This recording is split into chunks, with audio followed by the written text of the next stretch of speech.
Alright, what's going on everybody? Jason here. Today I'm going to be ranking the Mega Gobblegums of Black Ops 3.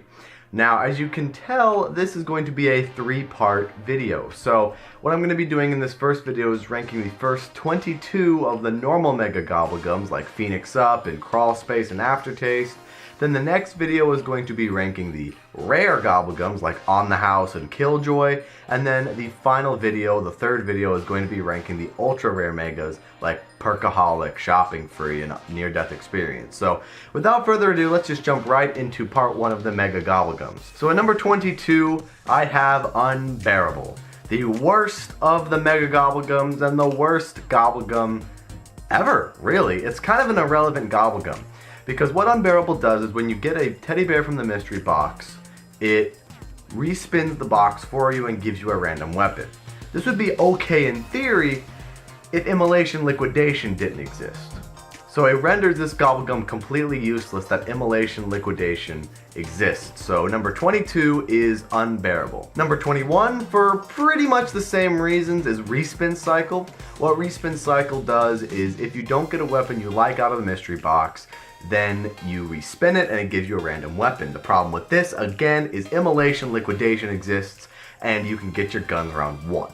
So, Respin Cycle and Unbearable are kind of tied for last place, so number 21, Respin Cycle. Number 20, I have Board Games. Now what Board Games does is when you rebuild one window barrier, it repairs all of the window barriers.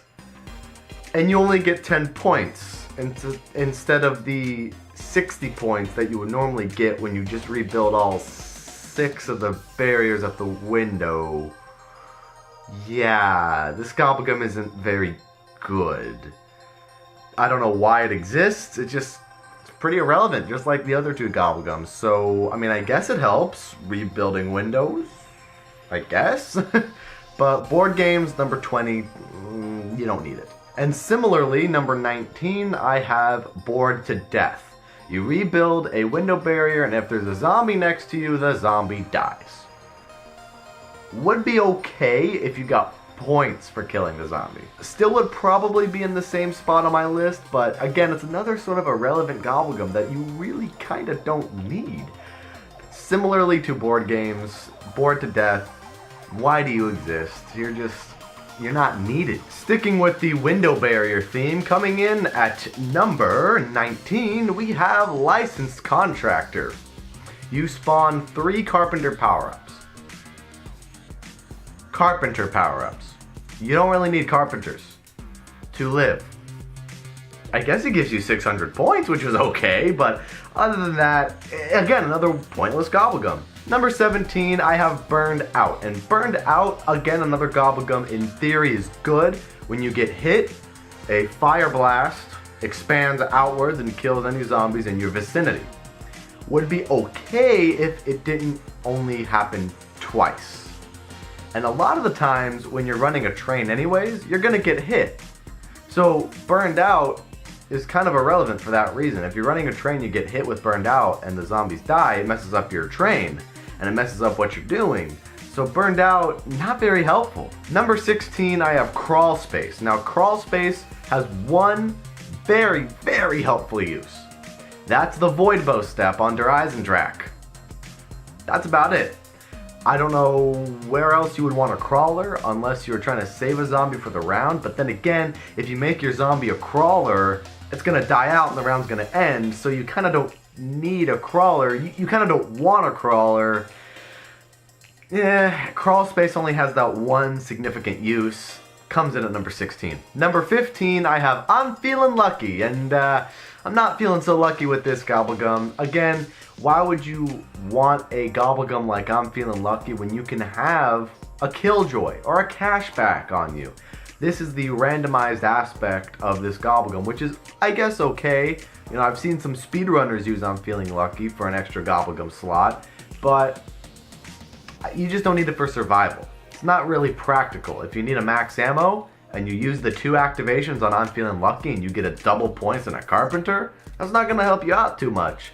So I'm Feeling Lucky, number 15. Number 14, I have Who's Keeping Score. Now, Who's Keeping Score spawns in 2 double points power-ups, which would be okay, But again, I feel like you get double points kind of frequently in zombies. That's just my opinion, but you don't really need to have a who's keeping score Gobblegum to survive, because there's going to be a lot of other things you do to progress through the rounds. You're going to build up points anyways. And what I'm basically trying to get at is you're going to have a whole lot of points by the end of your game anyways, by the time you hit the higher rounds. So who's keeping score is kind of irrelevant, but I can understand why some people use it. It can help you get started early on the earlier rounds, but it's just kind of in the middle for me. Who's keeping score number 14. Now number 13, as much as I do not want to put this Gobblegum here, because I actually kind of like this Gobblegum, it's Flavor Hexed.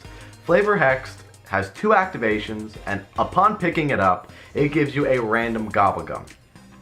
Seems okay, but at the same time, you can get a Phoenix Up on solo. Yeah, that's happened to me before. I've gotten a Phoenix Up on solo, and I'm like, well, I guess I'm not going to be using my second activation of Flavor Hex because I got a Phoenix Up on solo. What am I going to do? Revive the Civil Protector if he goes down? No, that's not going to work. But Flavor Hex, again, it's a good challenge Gobblegum. If I don't have enough of a certain Gobblegum, I can see this kind of happening where you use Flavor Hex. You have a small chance of getting that Gobblegum, but again, a bit too random. I like the challenge aspect of the Gobblegum, but number 13 because you don't need it to survive. Number 12, I have Ephemeral Enhancement. And what Ephemeral Enhancement does is it pack-a-punch the weapons in your hand for 60 seconds. Not that bad of a concept if wall power didn't exist. If crate power didn't exist, if the pack-a-punch machine didn't exist. I understand that some speedrunners like to use Ephemeral Enhancement on their run so they don't have to worry about pack-a-punch, and I get that. Ephemeral Enhancement can be a very useful Gobblegum in a lot of cases, but you don't need it to survive the higher rounds, because you're already going to have a pack-a-punch weapon. You're already going to have that double pack-a-punched KRM with Blast Furnace later in the rounds. Why would I want to have it for just 60 seconds? What? Number 11, Mind Blown, and I quite enjoyed this Gobblegum. Basically what Mind Blown does is it gives you 3 activations, and any zombie in front of you, their heads explode, which is okay, I suppose, if Deadwire didn't exist, if Blast Furnace didn't exist. You see what I'm kind of getting at here? A lot of these normal tier Mega Gobblegum are already replaced by better pack-a-punch abilities, like Deadwire, Blast Furnace, even Turned. So I like to use Mind Blown when I'm playing a casual game. I'm playing with my friends, I'm just screwing around, having a fun time. But Mind Blown, you don't need it to survive. Coming in at number 11. Getting into the top 10 for these Gobblegums, I have Slaughter Slide. Now Slaughter Slide is helpful because it can take out some bosses, like the Panzer. It can take out a lot of zombies in a horde. It can take out the Russian Mangler. And basically what Slaughter Slide does, it's Banana Colada, pretty much, kinda, except instead of having a trail behind you, it's going to project explosives out forward and kill whatever in front of you. My only problem with Slaughter Slide is I find myself slide jumping really often. So I tend to use like half of my Slaughter Slide because I'm dumb and I forget I have it. So it's not a bad Gobblegum. It's not the greatest Gobblegum. It's alright, you know, I like to use it sometimes. Number 9, Dead of Nuclear Winter.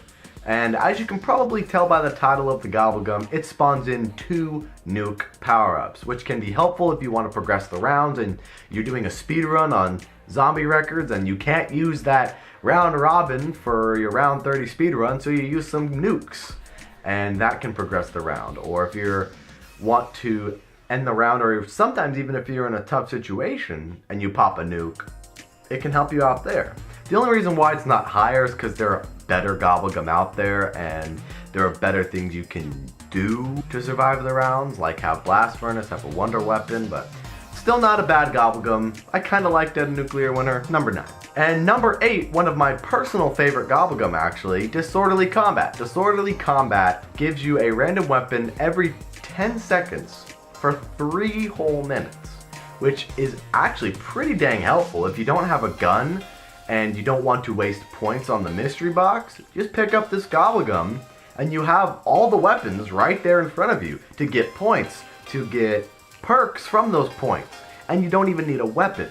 The only drawback from this is if it is a higher round, like you use your disorderly combat and it's round 14 and it ends and you don't have any weapons, that can be the only drawback. But what also makes this helpful is, say you have a pack-a-punched weapon, you don't have any ammo for your pack-a-punched weapon, you pick up disorderly combat, those weapons are pack-a-punched as well. So that's what makes this really helpful. So disorderly combat, not only is it a good challenge Gobblegum like gun game, but it can actually really help you out. So disorderly combat comes in at number 8 for me. Number 7, fatal contraption. Death machines will save your life. Death machines will kill the boss. Death machines are an insta-kill with double tap 2 on most rounds. Need I say more? And plus this Gobblegum gives you 2 activations of fatal contraption, meaning any point you can spawn in 2 death machines. That's pretty good. At number 6, Pop Shocks. I don't use this Gobblegum as often as I probably should. Pop Shocks can take out a Margro one hit. That's pretty damn good. Pop Shocks can take out a majority of a crowd with one knife. I think it can take out the Panzer. I didn't get footage of that, but I'm pretty sure it can take out the Panzer. Let me know in the comment section below if it does, because I don't quite remember. The only reason why I don't use Pop Shocks as much is because Deadwire. Deadwire exists. And the reason I put it so high is because it can kill bosses in one hit. So Pop Shocks, number 6. Getting into the top 5 of the Mega Gobblegum category, I have Idle Eyes. And Idle Eyes is basically the better version of In Plain Sight. In Plain Sight, you have 2 activations and zombies ignore you for 10 seconds. Whereas Idle Eyes has 3 activations and ignores all players for 1 minute. So that's 3 whole minutes of zombies not attacking you. You can get an Easter egg step done, you can pack a punch, you can hit the box, you can get your perks, whatever you need for 3 whole minutes. That's pretty damn good. That comes in at number 5 for me. Coming in at number 4, I have Unquenchable, and Unquenchable gives you an extra perk slot. So you have your 4 perks, pick up Unquenchable, get that 5th perk. If you're doing a rainbow perk challenge, stock up on those Unquenchables because you're going to use a lot of them for your rainbow perk challenge. Basically, Unquenchable is a great Gobblegum that if you can't quite decide if you want stamina up or double tap or something like that, why not get both? So Unquenchable gives you extra perks, comes in at number 4. Coming in at number 3, Aftertaste. And Aftertaste, when you down, you keep your perks. On solo, you lose your quick revive, which is okay. But on solo, if you get revived, then you keep all your perks. So that's pretty good. Need I say more? Coming in at number 3. Number 2, Phoenix Up. Phoenix Up, you revive your friends with their perks. That's pretty good. Especially when you're not in a good situation, all your friends are dead. And you can't get to them, you can't revive them in time, just use a Phoenix Up. Boom! All your friends are up and they keep their perks and you can keep going in the game like nothing ever happened. Phoenix Up, number 2. And the best Mega Gobblegum, the best of the normal 22 Mega Gobblegums, is Immolation Liquidation. Bet you guys saw that one coming. Not a big shocker, but I know you've heard people say this over and over again, but if you forgot for some reason, here's what Immolation does. You spawn in 3 fire sales. And this works for all players.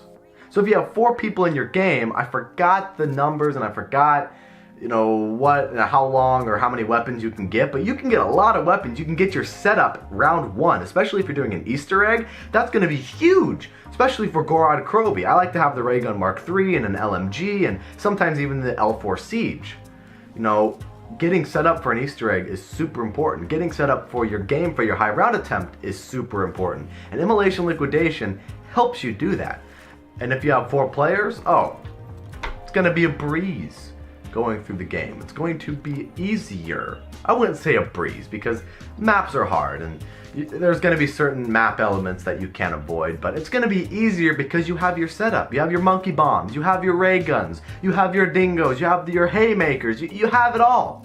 So for that reason, Immolation Liquidation comes in at number 1, and that concludes part 1 of ranking all the Mega Gobblegums. I did hope you all enjoyed. Leave a like if you enjoyed, subscribe if you are new, stay tuned for ranking the rare Mega Gobblegums and we'll see you all in the next video.